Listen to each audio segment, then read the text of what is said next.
Hello students, मैं अरविंद चौधरी स्वागत करता हूं आप सभी का एक और लेटेस्ट वीडियो में। आज के इस वीडियो में अपने चैप्टर सॉलिड स्टेट को कंटिन्यू करेंगे।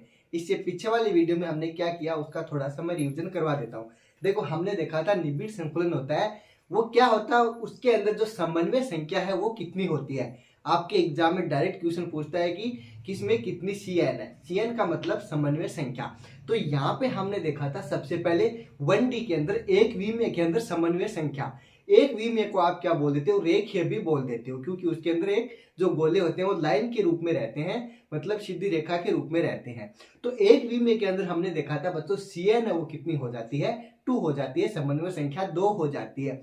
उसके बाद में हमने देखा अपने त्रिकोणीय जो संकुलन होता है उसके अंदर कितनी हो जाएगी, 3 हो जाएगी, जैसा कि नाम से पता चल रहा है। उसके बाद में हम चतुष्फलक के अंदर हमने देखा 4, ऐसे अष्टफलक के अंदर कितने थे, 8 थे, समन्वय संख्या कितनी थी, 8 थी। उसके बाद में हमने CCP के अंदर देखा, जो कि इंपॉर्टेंट हो जाता है, एग्जाम में आपके नीट में आया हुआ भी है। तो CCP के अंदर कितनी हो जाती है बच्चों, 8 हो जाती है। ऐसे अपने लास्ट इंपॉर्टेंट क्या था, HCP और FCC के अंदर समन्वय संख्या कितनी होती है। देखो, HCP और FCC मतलब FCC का मतलब फलक काय केंद्रित है ना, फलक केंद्रित। तो उसके FCC के अंदर कितनी है, 12। HCP के अंदर भी कितनी है, 12 है। दोनों की दोनों किसके अंदर, 3D के अंदर। तो यहाँ पे हमने यहाँ तक कंप्लीट कर लिया है और आज की वीडियो में हम स्टार्ट करेंगे रिक्तियां। अपने किसके अंदर, संकुलों के अंदर रिक्तियां, वॉइड्स इन क्रिस्टल, क्रिस्टलों के अंदर रिक्तियां। रिक्तियां बच्चों कितने प्रकार की हो जाती है आपके सिलेबस में, मतलब 3D के अंदर जो रिक्तियां हैं वो आपके एग्जाम में आती है डायरेक्टली। तो उसका क्वेश्चन आपके इतना पूछेगा कि जो अपनी CN है वो कितनी हो जाती है रिक्तियों के अंदर। तो यहाँ पे 2 प्रकार से हो जाएगी, एक तो चतुष्फलकीय के अंदर और एक ऐसे अपने हो जाएगी अष्टफलकीय के अंदर। अब इन दोनों के जो प्रकार हैं उनके अंदर आपको CN बतानी है, तो उसके अंदर मैं आपको डायरेक्ट लिखवा देता हूं। तो आप हेडिंग क्या डालोगे, क्रिस्टलों में रिक्तियां।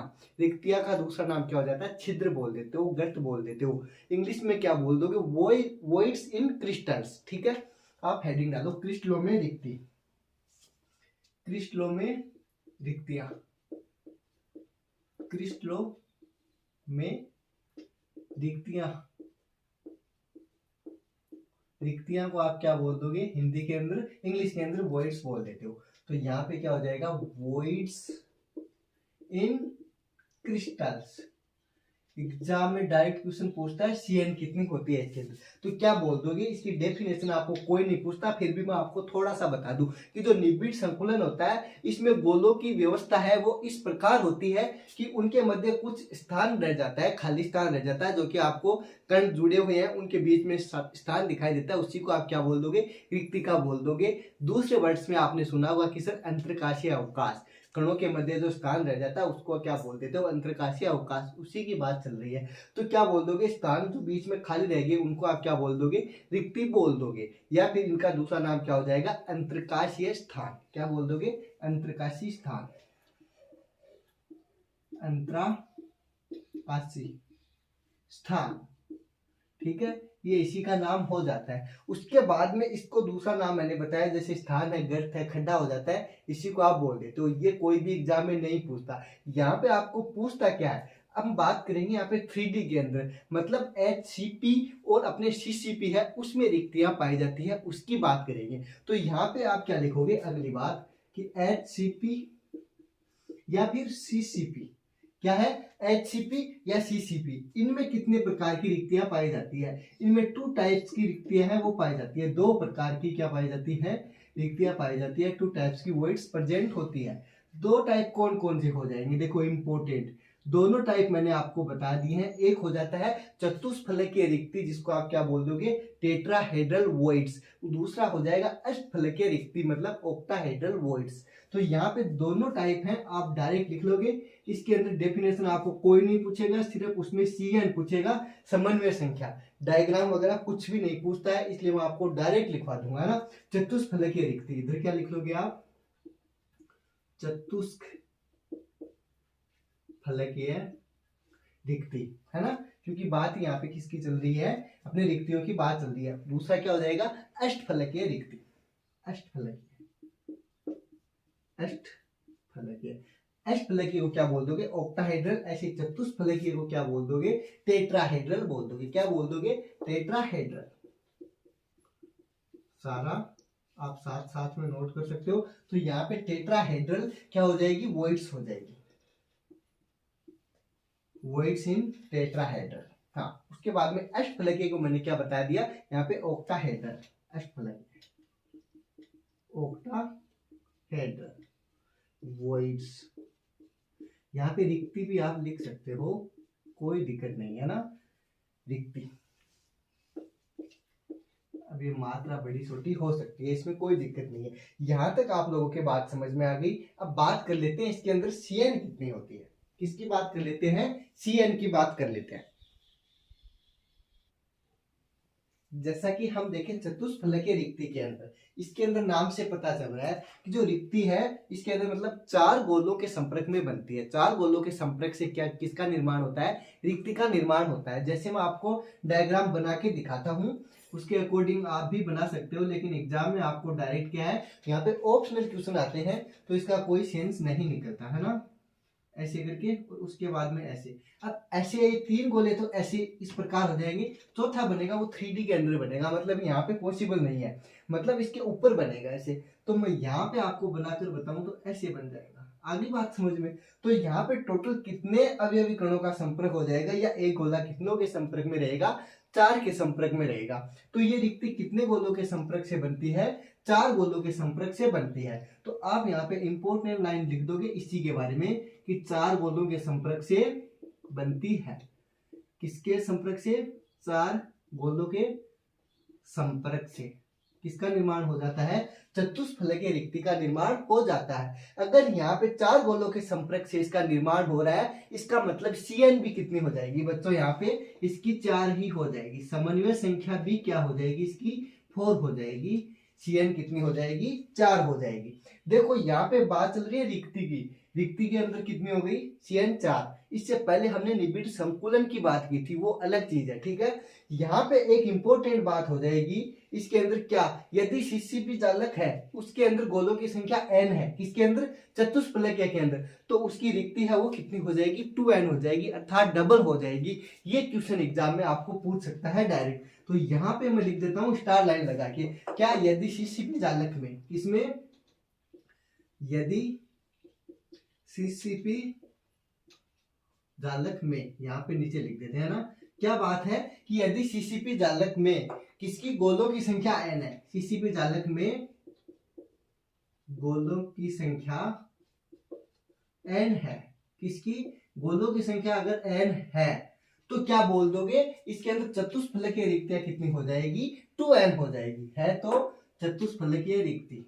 ये इंपॉर्टेंट क्वेश्चन हो जाता है, चतुष्फलकीय रिक्ति कितनी हो जाएगी, 2N हो जाएगी। इंपॉर्टेंट है, 2N मीन्स अगर गोलों की संख्या 4 है तो चतुष्फलकीय रिक्ति कितनी हो जाएगी, उसकी डबल मतलब 8 हो जाएगी। आ गई ये बात समझ में, बस ये क्वेश्चन आपके एग्जाम में आ जाता है। उसके बाद में अष्टफलकीय रिक्ति की बात करें तो ऑक्टाहेड्रल वॉइड्स है, इसके अंदर देखो क्या हो जाएगा। यहाँ पे आप लोगों की कंफ्यूजन रहेगा, क्या कंफ्यूजन रहेगा, ये गोल, ये मतलब कितने गोलों के संपर्क से बनती है ये रिक्ति, यहाँ पे 6 गोलों के संपर्क से बनती है, तो इसकी CN भी कितनी हो जाएगी, 6 हो जाएगी। समन्वय संख्या भी कितनी हो जाएगी, 6 हो जाएगी। लेकिन हमने निबिड़ संकुलन के अंदर देखा था अष्टफलकीय के अंदर, तो उसमें कितनी CN थी, 8 थी, जो कि अलग है। इसके साथ में आपको मिक्स बिल्कुल भी नहीं कर देना है, ठीक है। हाँ, तो यहाँ पे पहला ही पॉइंट क्या हो जाएगा, कितने गोलों के संपर्क से बनेगी, 6 गोलों के संपर्क से, है ना, इस रिक्ति का निर्माण हो जाएगा, है ना। तो आप बोल दोगे 6 गोलों के संपर्क से निर्माण किसका, अष्टफलकीय रिक्ति का। इस अष्टफलकीय जो रिक्ति है इसका निर्माण कितने गोलों के संपर्क से हो जाएगा, 6 गोलों के संपर्क से इसका निर्माण हो जाएगा। यहाँ पे बना पाना पॉसिबल नहीं है, इम्पॉसिबल है ना। इसलिए 3D के अंदर आप चाहो तो अपने क्या सर्च करके गूगल पे देख सकते हो उसका डायग्राम वगैरह, है ना। तो देखो आगे अगर आपको इसकी जरूरत है मतलब तो कमेंट करिए, मैं आपको वीडियो प्रोवाइड करवा दूंगा अलग से, है ना, ग्रुप के अंदर। तो हाँ देखो क्या हो जाएगा, अगर बात करें इसके अंदर CCP है, CCP मतलब CCP में गोलों की संख्या अगर N है तो रिक्ति का जो बनेगी उसकी संख्या भी उसके बराबर ही रहेगी, अर्थात कितनी हो जाएगी, N ही हो जाएगी। तो मैं यहाँ पे क्या लिख दूंगा, CCP में, किसमें बच्चों, CCP में। जैसे इसके अंदर कितना था, गोलों की संख्या N थी तो 2N हो गया था ना, सेम यही बात है ना। तो यहाँ पे क्या हो जाएगी, n ही रहेगी। सीसीपी में गोलों की संख्या, किसकी, गोलों की संख्या n है। तो यहाँ पे देखो क्या था बच्चों, 2n था, लेकिन इसके अंदर रिक्तियां कितनी हो जाएगी, सिर्फ n ही रहेगी। संख्या n है तो रिक्तियां भी कितनी होगी, n ही होगी। ठीक है तो रिक्तियां की संख्या, रिक्तियां भी कितनी होगी बच्चों, n ही होगी। मतलब दोनों क्या होंगी, बराबर होंगी। ये एग्जाम में क्वेश्चन पूछ सकता है आप लोगों से, आप इसका स्क्रीनशॉट लो, फिर आगे कंटिन्यू करते हैं। हाँ, स्क्रीनशॉट ले लिया। अब अगली हेडिंग डालो, संकुलन क्षमता, पैकिंग एफिशिएंसी। मैं इसको इरेज कर देता हूँ, इतने में आप हेडिंग डाल दो, है ना। डायरेक्ट इरेज करके बोर्ड पे आ जाते हैं, जिससे टाइम बच जाए आपका भी और मेरा भी। आपने हेडिंग डाल ली होगी, संकुलन क्षमता। पैकिंग एफिशिएंसी क्या होती है, बताओ क्या होती है पैकिंग एफिशिएंसी। आपने देखा क्रिस्टल जालक होता है, उसका फॉर्मेशन हो जाता है, मतलब क्रिस्टल जालक का निर्माण हो गया, तो उसके अंदर जो गोले थे उनके द्वारा घेरा गया जो स्थान है, आयतन है। तो गोलों के द्वारा जो क्रिस्टल जालक के अंदर घेरा गया जो आयतन है, वो उसकी क्या कहलाती है, संकुलन क्षमता कहलाती है। आप साथ साथ में नोट्स भी बना सकते हो, जैसे मैं डेफिनेशन बोलूं आप साथ में लिख लो, जिससे कि टाइम आपका भी बच जाए। तो मैंने आपको डेफिनेशन क्या बताई, क्रिस्टल जालक में गोलों के द्वारा घेरा गया आयतन क्या कहलाएगा, संकुलन क्षमता कहलाएगा, पैकिंग एफिशिएंसी कहलाएगा।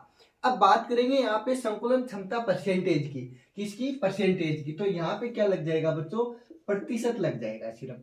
अब प्रतिशत लगाते हैं तो आप लोगों को पता है क्या कर देंगे, 100 से मल्टीप्लाई कर देंगे। तो संकुलन क्षमता परसेंटेज कैसे निकालेंगे, कुल गोलों का आयतन अपोन में जो अपने एक एक कोष्ठिका है उसका आयतन, और मल्टीप्लाई किससे कर देंगे, 100 से कर देंगे। तो यहाँ पे क्या लिखेंगे, संकुलन क्षमता परसेंटेज, किसकी बात करेंगे, संकुलन क्षमता परसेंटेज। तो क्या हो जाएगा, कुल गोलों का आयतन अपोन में अपने एक एक कोष्ठिका का आयतन।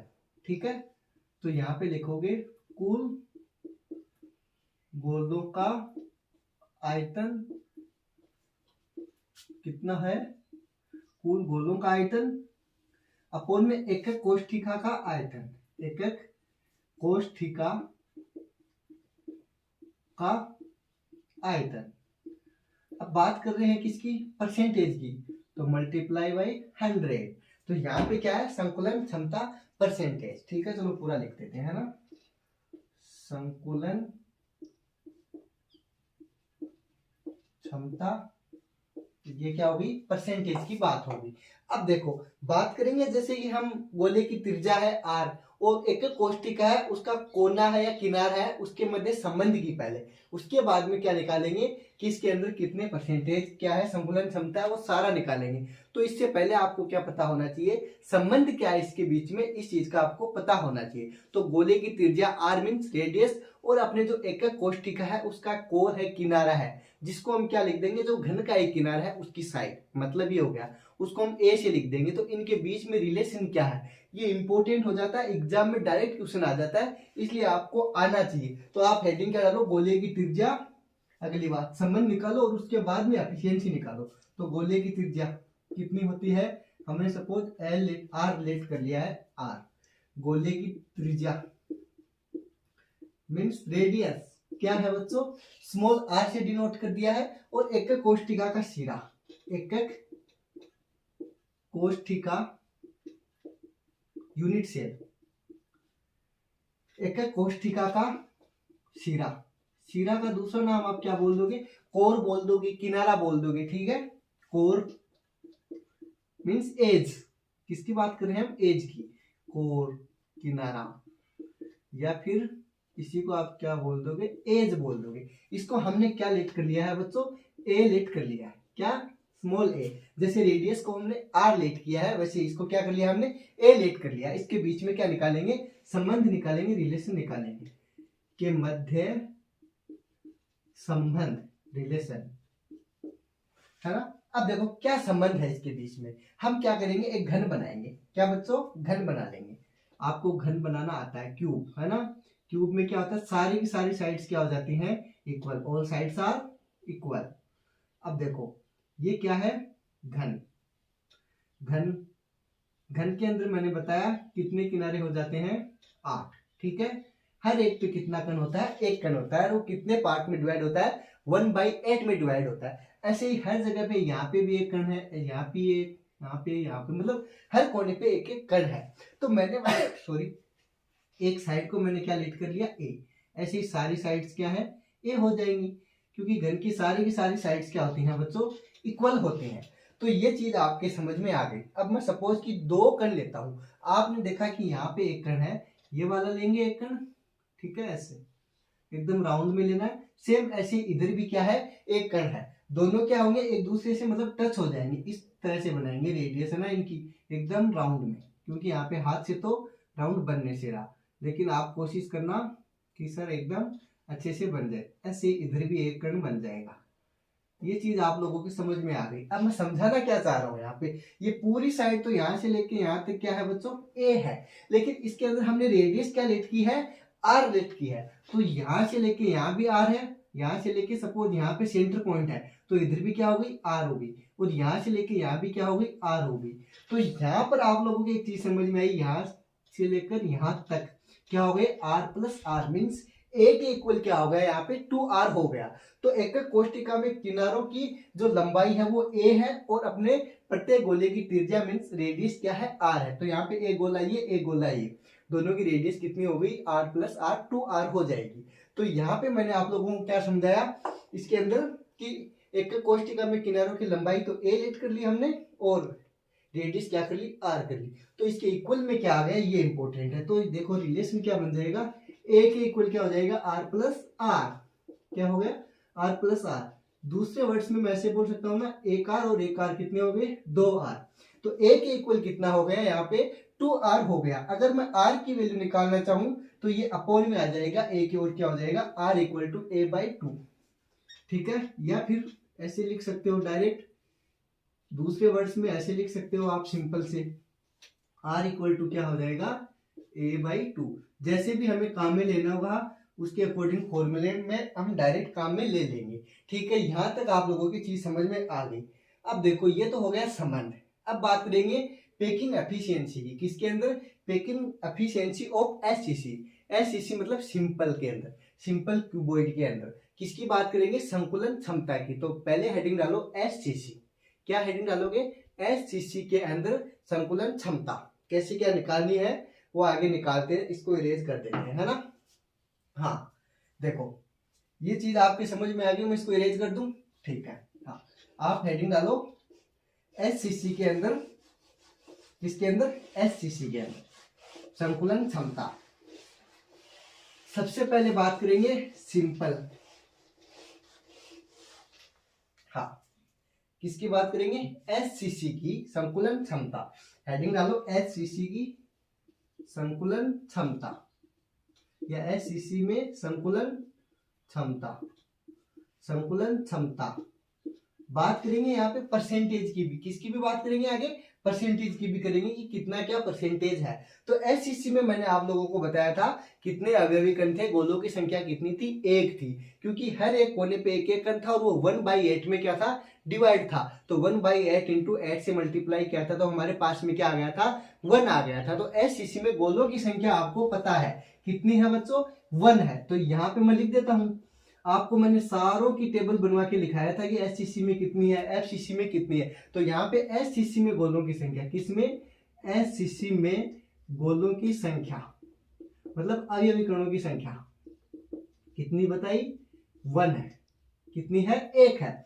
ये चीज आपको मैंने निकाल के भी समझाई है कि कैसे क्या निकलती है। अब पैकिंग एफिशिएंसी की बात कर लेते हैं, परसेंटेज की, किसकी, संकुलन क्षमता परसेंटेज की बात कर लेते हैं। तो यहाँ पे मैं परसेंटेज निकालूं, पैकिंग एफिशिएंसी परसेंटेज मीन संकुलन क्षमता परसेंटेज, किसके अंदर, एससीसी के अंदर संकुलन क्षमता परसेंटेज, पैकिंग एफिशिएंसी किसके अंदर, अपने एससीसी के अंदर। तो ऊपर तो क्या आ जाएगा, एक गोले का आयतन, क्योंकि यहाँ पे एक ही है, तो क्या हो जाएगा, एक गोले का आयतन अपोन में क्या हो जाएगा, पूरा जो क्रिस्टल है मतलब घन है यहाँ पे क्रिस्टल, तो घन का आयतन अपोन में क्या हो जाएगा, घन का आयतन, क्यूब का, वॉल्यूम ऑफ क्यूब, मल्टीप्लाई में क्या हो जाएगा, 100 हो जाएगा। तो ये तो बहुत ही सिंपल होता है, आपने 10th क्लास में पढ़ा होगा ना, एरिया टू रिलेटेड सर्किल वाले चैप्टर के अंदर या फिर सरफेस एरिया एंड वॉल्यूम वाले के अंदर। अपना जो 11वां नंबर चैप्टर है प्रेजेंट टाइम में 10th क्लास में, उसमें गोले का आयतन दिया आपको, है ना, स्पेयर हेमिस्फेयर वगैरह सब कुछ है उसके अंदर। तो यहाँ पे क्या है, गोला। तो गोले का आयतन क्या हो जाता है, 4πr³ होता है, 4/3 मतलब 4/3 πr³ होता है। तो क्या हो जाएगा, गोले का आयतन क्या हो जाएगा, एक गोले का तो एक से मल्टीप्लाई कर देंगे तो कितना रहेगा, 4/3 πr³ ही रहेगा। तो गोले का आयतन तो क्या हो जाएगा, 4/3 πr³ अपोन में देखो क्या, घन का आयतन, घन का आयतन मैंने बताया क्या हो जाता है, a⁴ मतलब a³ हो जाता है या भुजा क्यूब हो जाता है। तो यहाँ पे अपोन में ही रहेगा पूरा का पूरा। तो देखो मैं ऐसे लिख दूं एक साथ में, कैसे, ऐसे, क्योंकि अपोन में रहेगा ना घन का आयतन भी। हाँ, तो यहाँ पे तो आप ऐसे लिख सकते हो 4πr³ अपोन में ये वाला 3 और a³। ये बात आप लोगों की समझ में आ गई। अपोन में a³ फिर 100 से क्या कर देंगे, मल्टीप्लाई कर देंगे। क्या हो गया, 100 से मल्टीप्लाई हो गया। यहाँ पे आप वैल्यू वगैरह रख सकते हो। पाई की वैल्यू आपके पास में क्या होती है, 22/7। ऐसे आर का तो आर हो जाएगा r³ और a³ मतलब a³ का मतलब क्या है, यहाँ पे मैंने अभी आपको पीछे वाले पेज के अंदर वैल्यू पुट करवाई थी। a के इक्वल क्या था, 2r। तो यहाँ पे क्या हो जाएगा, 2r का क्यूब हो जाएगा। तो बस उसकी वैल्यू पुट करो और आगे पूरा सोल्व करो, ठीक है। तो यहीं पे आगे देखो, ये तो ऐसे कैसा, पाई की जगह ये 22/7 और r³ ऐसे कैसा हो जाएगा। और यहाँ पे 3 है अपोन में, ये भी देखो ऐसे लिख सकते हो आप, यहाँ पे 3 लिख दो। और अगर a³ है तो इसकी जगह मैं क्या लिख दूंगा, अपोन में 2r³, ठीक है। तो देखो इसके पास में यही रख दें, क्योंकि थोड़ा सा मैंने जल्दबाजी कर दी। यहाँ पे मल्टीप्लाई करके क्या कर दोगे, 2r³। देखो पूरा लिख देता हूँ एक साथ में, है ना, जिससे कि क्या रहे, एकदम सुविधा रहे। देखो 4 × 22 अपोन में r, अपोन में सॉरी क्या है अपने 3 का तो 3, a का क्या हो जाएगा, अभी मैंने बताया अपने पास में a की वैल्यू क्या कर देंगे, पुट कर देंगे, सॉरी फॉर दैट। हाँ, a की वैल्यू क्या है, 2r³।